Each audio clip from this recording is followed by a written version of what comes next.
on n'arrivera pas forcément à se mettre d'accord avec les membres des Gilets jaunes, qui, a priori, en tout cas, ce qu'ils nous disent sont de bonne foi, ils ne veulent pas nous bloquer, mais on comprend bien malheureusement que c'est plein de petits groupes très indépendants qui s'organisent un petit peu comme ils le veulent et comme ils le souhaitent.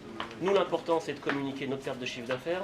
L'important, c'est de communiquer avec Sud-Ouest notre volonté de, quoi qu'il arrive, qu'on ne se laissera pas faire, qu'on restera ouvert ce week-end, tous les autres week-ends si jamais on est de nouveau bloqué, et qu'on essaiera de mettre des actions en place. Alors, je ne sais pas, juridique ou pas, via le club entreprise, via Monsieur Drapeau, via le cabinet, pour faire cesser ça. Enfin, à aujourd'hui, se mettre d'accord avec vous, malheureusement, ça ne sera pas possible. Parce que vous n'êtes pas dépositaire de tout ce qui se passe sur la ville. Donc, personnellement, mettez des actions en place de votre côté. De toute façon, nous, pour notre mouvement à nous, vous pouvez mettre les actions parce que ceux qui seront ici ne font pas partie du mouvement.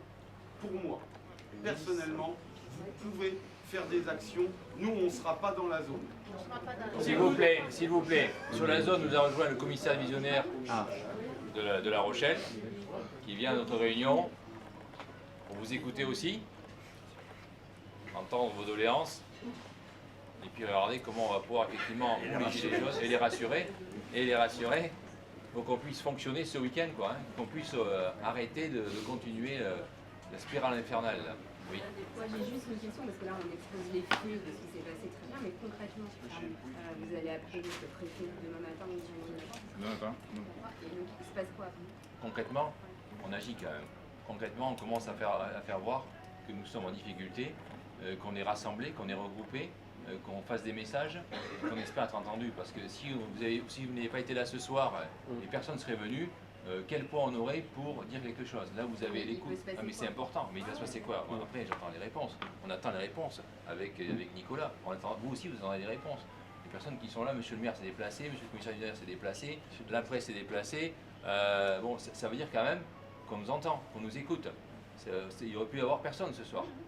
Donc derrière les actions, on va les remonter. Et j'espère qu'il y aura des actions. Les Gilets jaunes qui entendent une difficulté sur la vie économique de nos entreprises, sur nos salariés. Enfin bon, j'espère qu'il y aura une entente et j'espère qu'il y aura une écoute. Parce qu'effectivement, ça ne peut pas durer comme ça. Là, ça se passe bien, tout se passe bien, tout le monde, on s'écoute. Demain, ça peut monter en puissance, le dossier. Et voir, ça peut dégénérer. On est tous conscients de ça. On ne le veut pas. Ni vous, commerçants, ni moi, ni les forces de l'ordre, ni les élus. Les endroits qui ont été bloqués, ils ont été vite délogés donc par les forces de l'ordre. J'imagine qu'il y a un intérêt à faire ça. Mais dans un intérêt comme le nôtre, d'être commerçant et de commercer. Je vais vous répondre. Moi, je suis les forces de police vont d'arriver à les déloger de la même manière. Bon allez, si vous voulez, effectivement vous avez plein de questions, plein de doléances, je les comprends. Je les entends aussi, et pas que moi, le préfet aussi, parce que je suis tous les jours dans son bureau, matin et soir, je dirais pas midi, mais je n'ai pas évité la résidence, mais quand même. Donc il faut que vous sachiez qu'effectivement, il est très à l'écoute de ce qui se passe. Le préfet, puisqu'effectivement, tout le concerne dans le département. Il y a néanmoins des priorités qui ont été fixées par le gouvernement. Les priorités, c'est les dépôts pétroliers, on en a sur la Palisse, les zones de circulation, les rocades, donc La Rochelle, Saintes notamment, et les secteurs économiques qui sont un poumon aussi évidemment et qui doivent fonctionner. Alors on a eu une difficulté ces samedi dernier parce qu'effectivement le mouvement démarrait, on ne savait pas trop ce que les Gilets jaunes pouvaient entreprendre. On avait des éléments d'information, mais pas forcément, je dirais, très identifiés, parce que contrairement à ce qui se passe habituellement par rapport à des moments de contestation, les Gilets jaunes n'ont pas de responsables, d'organisateurs vraiment dédiés et identifiés. Chacun décide un petit peu du jour au lendemain, voire des fois d'heure en heure, où est-ce qu'ils vont intervenir. Moi j'ai passé, ça fait 4 jours que je suis dessus. Hier j'étais d'ailleurs pas loin d'ici pour finir, par avoir fait la rocade, enfin les dépôts pétroliers, la rocade de Saintes, et je suis venu finir sur la RN11 pour évacuer la RN11.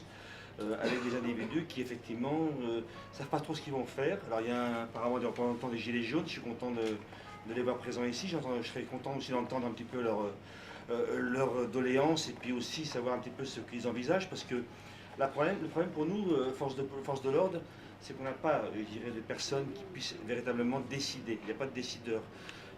C'est du collectif, tant mieux, ou tant pis, et pour nous c'est difficile.